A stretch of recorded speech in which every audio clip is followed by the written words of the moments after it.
我听说市场涨水了，现在拿货的话要游泳过去。现在我们过去看一下。最近的这个天气，水果店很适合出去玩，或者是出去吃香的喝辣的。你看，小智现在都还没开门。难得的机会，没挣到钱也要消费一把。一家人去吃顿自助餐，反正下雨也没人。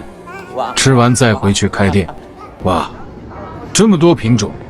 今天肯定是要狠狠地搓一顿的，暂时就先拿这么多，吃完再去拿，不浪费。先来个肥牛尝尝，蘸一下酱。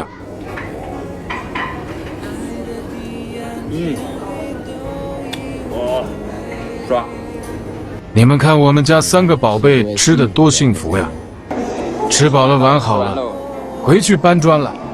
小智今天也没有什么货拿。但是还是那一句话，坚持每天去市场，多多少少补一点回来。市场真的涨水了，不过我来到的时候已经退下去了。还有多少件啊？我的乖，还有这么多啊！冷库里的2栋无盒白，全是小智的。前天因为价格低，杀了200多件。18件。因为下雨卖了几天，还剩这么多，19块9都很难卖，有点压力。今天再拉回50件店里，就还剩下20多件，继续放冷库里吧。没办法了。给大家看一下这个料，又颗粒又大，颜色又红。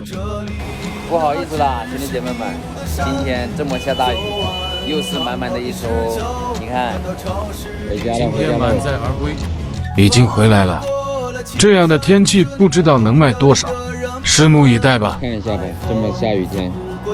小智还是保持的这么饱满。来了，送外卖哦，一件小亲戚，可能很多人会觉得，一件亲戚你都送了，我跟你们说，我这个亲戚的利润，你们想都想象不到，真的，我卖19块9一件，你们觉得我能挣多少钱？小智真的是没想到，这种天气还挺多人来买小青提的，虽然业绩不是很高。但是也知足了，拿回来50件，卖了20多件，这种天气相当理想了。